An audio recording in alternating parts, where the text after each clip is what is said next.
दोस्तों नमस्कार।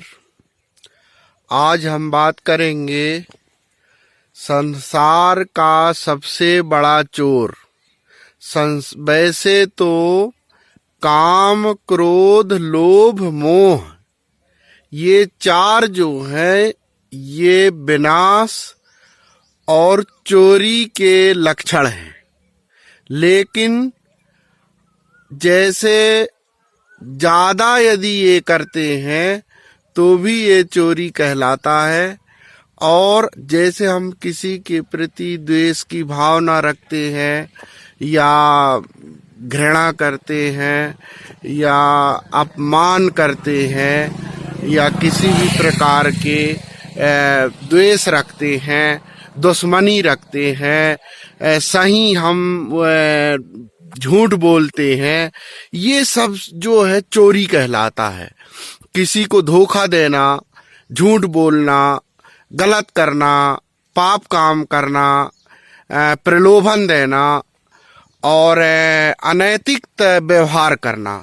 यदि आप अनैतिक तरीके से व्यवहार करते हैं, चाहे कोई भी हो, घर का है, पराया है या कोई भी है, तो भी वो जो है चोरी के अंतर्गत आता है और चोरी कहलाता है। क्यों? आप दूसरे को धोखा दे रहे हैं, उसके मन में आप गलत तरीके से प्रेशर डाल रहे हैं, आप उसको गलत सोच में डाल रहे हैं, उसके विचार गलत कर रहे हैं, चाहे वो बच्चा हो, बड़ा हो, छोटा हो, कोई भी हो।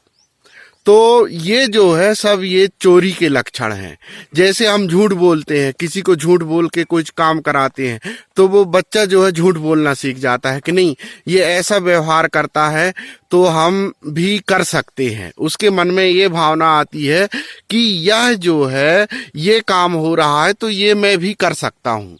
तो वास्तव में झूठ बोलना सबसे बड़ा चोरी का लक्षण है, क्योंकि झूठ बोलने से ही बच्चा चोरी करना सीखता है।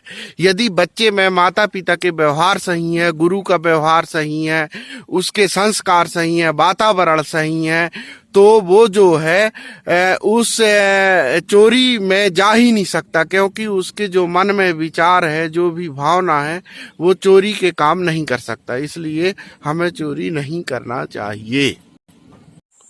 अब मानसिक रूप से भी किसी को दबाव दिया जाता है, वो भी चोरी का लक्षण कहलाता है।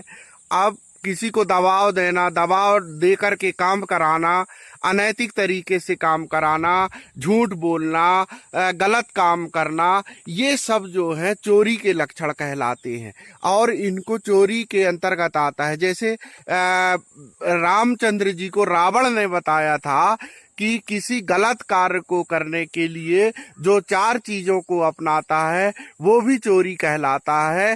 साम दाम दंड भेद, ये साम दाम दंड भेद चार लक्षण जो थे ये भी चोरी के ही लक्षण है, क्योंकि किसी गलत कार्य को आप किसी भी तरीका से कुछ भी प्रयास करते हो, उसमें साम दाम दंड भेद अपनाते हो, तो वो चोरी के अंतर्गत ही आता है। ऐसे कार्य को नहीं करना चाहिए, ना ही ऐसी शिक्षा हमको देना चाहिए परिवार में कि आप इस कार्य को मैं कुछ भी हो जाए, मैं इस कार्य को करके रहूंगा, चाहे वो आपके लिए गलत हो और आप उस कार्य को जबरदस्ती कर रहे हैं तो भी वो गलत है। गलत तो गलत ही होता है, इसलिए हमको गलत काम नहीं करना चाहिए। जब समाज में, परिवार में और गलत काम नहीं होंगे तो ऑटोमेटिक देश का विकास होगा और देश के कार्य में आपका बहुत बड़ा योगदान होगा। क्यों? परिवार से ही समाज का सुधार होता है और समाज से देश का, राष्ट्र का, तो ये विकास है। भारत में शिक्षा की बहुत जो है कमी है, इसे दूर करने के लिए हमें शिक्षा के प्रयास में, परिवार में और जन समुदाय में ऐसे विचारों को लाना, उनके दिमाग में ऐसे विचार लाना कि किसी के प्रति आप गलत व्यवहार ना करें, द्वेष ना करें, आप सही तरीके से कार्य करें, जो बच्चा सीखेगा तो हमारा देश और आगे बढ़ेगा, हम खुशहाल होंगे और अच्छे कार्य करके अच्छा विकास करना ये श्रेष्ठतम कहलाएगा।